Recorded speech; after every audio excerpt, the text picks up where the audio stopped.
अच्छा यार, अब हम क्वेश्चन नंबर 9 को देख रहे हैं। इसके अंदर ये कह रहा है फाइंड एन इक्वेशन। फाइनली हम इक्वेशन ऑफ द लाइन्स के ऊपर आ गए, और आपकी हेल्प के लिए मैंने सारी की सारी इक्वेशन ऑफ द लाइन ना कहीं शो करवा दी है, तो वो आप देखते रहना। अब मैं आपको ये भी बताऊंगा कि किस तरीके से आप ये आइडेंटिफाई कर सकते हो कि किस तरीके से आपको स्लोप इंटरसेप्ट फॉर्म यूज़ करनी है, या फिर आपको टू पॉइंट फॉर्म यूज़ करनी है, या फिर आपको नॉर्मल फॉर्म यूज़ करनी है, या फिर कौन सी फॉर्म यूज़ करनी है। ठीक है। सो सबसे पहली चीज़ यहाँ पर क्या है, हॉरिजॉन्टल लाइन थ्रू 7 - 9। अब मुझे सबसे पहले बताओ, क्या हम यहाँ पर टू पॉइंट फॉर्म यूज़ कर सकते हैं? ऑफ कोर्स नॉट, क्योंकि यहाँ पर आपको 2 पॉइंट्स नहीं गिवन है। ठीक है। सो क्या नाम है, जो वो पॉइंट स्लोप फॉर्म है, क्या वो हम यूज़ कर सकते हैं? वो देखते हैं। सबसे पहली बात मैंने आपको क्या बताई, हॉरिजॉन्टल लाइन। हॉरिजॉन्टल लाइन क्या है, ये भी हमें कोई ना कोई इन्फॉर्मेशन देती है। इसका मतलब है जो स्लोप है ना वो ज़ीरो है। ठीक है, एक स्लोप है, एक पॉइंट है, यानी कि x1 है, y1 है, हम यूज़ कर सकते हैं। ठीक है। क्या स्लोप इंटरसेप्ट फॉर्म यूज़ कर सकती है? नो, यहाँ पर कोई भी हमें इंटरसेप्ट नहीं दिया गया, ना तो y ना तो x। ठीक है। सो नॉर्मल फॉर्म तो का जिक्र ही नहीं है, सो इसलिए उसको छोड़ देते हैं।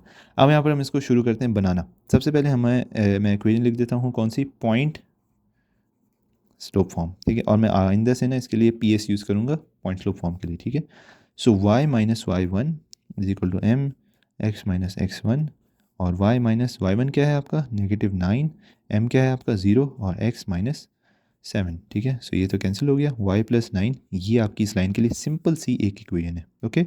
सेकेंड पार्ट के अंदर क्या करें, वर्टिकल लाइन। वर्टिकल लाइन किस किस थ्रू? -5 और 3, यानी कि फिर से आपको एक स्लोप दिया गया, यानी कि m इज इक्वल टू 1/0, और एक पॉइंट दिया गया, यानी कि x1 और y1। ठीक है। और ये m is equal to 1/0 infinity होता है, लेकिन फिर भी हम इसको यूज़ कर सकते हैं। आप यहाँ पर स्लोप इंटरसेप्ट फॉर्म नहीं यूज़ कर सकते। y minus y1 equal to m x minus x1। ठीक है। सो हम यहाँ पर इसको पुट करते हैं। y माइनस y1 क्या है? 3, m क्या है? 1/0, x माइनस क्या है? x -5। ठीक है। मैं यहाँ पर एक बड़ा ब्रैकेट यूज़ कर लेता हूँ। सो y-3, ये ज़ीरो को मैं इधर ले आता हूँ क्योंकि नीचे तंग करेगा। 1x+5, ये वाली कैंसिल हो गई। x+5 इज इक्वल टू 0 आपकी इक्वेशन है। ठीक है। थर्ड पार्ट की तरफ मूव करते हैं। क्या कहता है? कहता है द लाइन, नज़र आ रहा है आपको? हाँ, नज़र आ रहा है। The line bisecting the first and the third quadrants. The line bisecting first and third quadrant. ठीक है। अब इस बात का क्या मतलब है, इसको थोड़ा आपने और से देखना है। कहते हैं the line bisecting the first and the third quadrant. कौन सी लाइन होगी ये? सबसे पहली बात, ये फर्स्ट है, सेकंड है, थर्ड है, फोर्थ है। ऐसी लाइन जो कि फर्स्ट और थर्ड क्वाड्रेंट को बाइसेक्ट करती हुई गुजर रही है। ठीक है, यानी कि ये वाली लाइन, ये लाइन। ठीक है।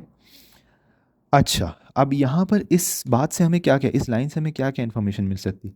सबसे पहली चीज़ हमें इन्फॉर्मेशन ये मिल सकती है कि यहाँ पर एक इसका एंगल होगा। ठीक है। जब भी लाइन इंक्लाइन होती है तो हम फ़ौरन से एंगल की तरफ जाते हैं। मैंने आपको शुरू से इंक्लाइनेशन की बात बताई हुई।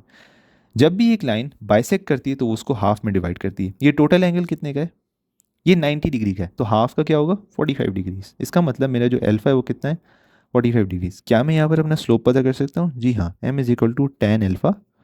सो टेन 45 डिग्रीज, यानी कि मेरा स्लोप कितना आ गया? 1। ये तो स्लोप आ गया, अच्छी बात है। हमें कभी भी इक्वेशन बनाने के लिए स्लोप चाहिए और एक पॉइंट लाजमन चाहिए होता है। ठीक है, आई रिपीट माई वर्ड्स, आपको स्लोप और एक पॉइंट लाजमन लाजमन चाहिए होता है एक लीनियर इक्वेशन को बनाने के लिए। यहाँ पर पॉइंट कहाँ से लेकर आए? ओह, ये बड़ा कंफ्यूजिंग पॉइंट हो गया यार। अगर आप देखो, सो थोड़ा सा इस चीज़ को देखो, लाइन बाइसेक्टिंग कह रहा है। ठीक है, ये बाइसेक्टिंग का जो लफ्ज़ है क्या बता रहा है? ये यहाँ पर मिल रही है, और जहाँ पर वो मिल रही होती है वहीं पर, जहाँ पर ये बाइसेक्ट कर रही है वही हमारा एक्चुअल पॉइंट होगा। और बाइसेक्ट कहाँ पर कर रही है? 0 0 पे, यानी कि क्वाड्रेंट के ऊपर जो क्या नाम है, सेंटर है, वहाँ पर अटैक कर रही है। इसका मतलब x मेरा 0, y मेरा 0। ओके। सो हमारे पास पॉइंट आ गए, हमारे पास स्लोप है। हम पॉइंट स्लोप फॉर्म को यूज़ करते हुए अपनी इक्वेशन बना लेते हैं। So y minus 0 is equal to m कितना है? 1, x minus 0, so is equal to y is equal to x। ये मेरी इक्वेशन बन जाएगी। ठीक है। सो आई होप की बात आपको समझ में आई होगी। ओके यार, यहाँ पर हमें कह रहे हैं line bisecting the second and the fourth quadrant, यानी कि कौन सी लाइन होगी? फर्स्ट, सेकंड, थर्ड, फोर्थ, ये होगी लाइन, ये वाली। ठीक है, सही।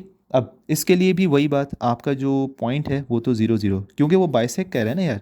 तो बाइसेक्ट कहाँ पर कर रहा है? वो एक ही पॉइंट के ऊपर आके क्वाड्रेंट्स को बाइसेक्ट कर रहा है, यानी कि ये 0 0 वाला पॉइंट। ठीक है। सो ये तो बात होगी। ठीक है, हमें पॉइंट मिल गया। अब हम एंगल का क्या करें?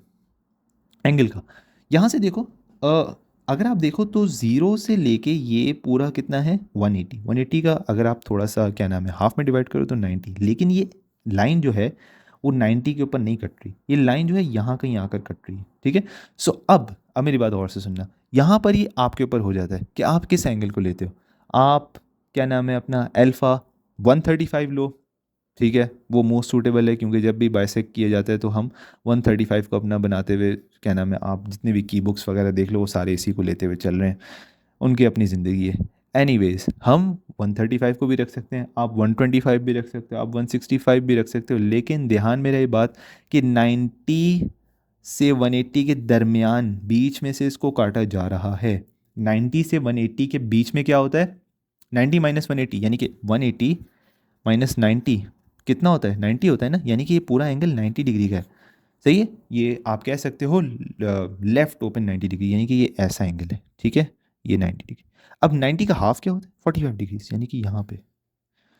और जब हम इस किस्म की सिचुएशन को देखते हैं जहाँ पर हमें ये मिल जाए, सो अगर आप 180 में से 45 माइनस करोगे ना तो वो 45 आपको 135 देगा, इसलिए आपको अल्फ़ा 135 रखना पड़ेगा, ठीक है। सो ये वो थी बात जो कि मैं आपको थोड़ी सी बताना चाह रहा था कि हम यहाँ पे 135 एंगल क्यों रखेंगे। बिल्कुल ऐसे ही है जैसे यहाँ पर अगर था तो यहाँ 0 था, यहाँ 90 था, 0 माइनस 90 90 होता है, 90 का हाफ 45, ठीक है। सो हमने यहाँ पर 45 बनाया, बड़े मज़े से हमने इक्वेशन बना ली। लेकिन जब यहाँ की बात आई, सो ये 180 माइनस 90 था, वो कितना आया, वो भी 90 आया, लेकिन 90 डिवाइड बाई 2 क्या होता है 45। यहाँ कहीं बीच में आपको 45 मिलेगा नहीं, 45 तो 90 से नीचे होता है, वो तो आपको 0 और 90 के बीच में मिलेगा। 180 और 90 के बीच में तो आपको 135 ही मिल सकते हैं जो कि 45 को रिप्रेजेंट कर रहा हूँ, ओके। सो आपका अल्फ़ा कितना हो जाएगा 35। अब हम उस अल्फ़ा के तहत अपना स्लोप पता कर लेते हैं। सो tan कितना बन जाएगा 135 के लिए, -1, आप कैलकुलेटर पे चेक कर सकते हो। अब हम इसके स्लोप पॉइंट स्लोप फॉर्म में पुट करते हैं, y m x minus x1 y minus y1 कितना यार 0, स्लोप है -1 x माइनस 0। सो यहाँ पर आपके पास -x y, ये आपकी इक्वेशन बन जाएगी, ओके। तो आई होप कि आपको इक्वेशन समझ में आई होंगी। अब हम थोड़ा सा नेक्स्ट लेवल की तरफ जाते हैं।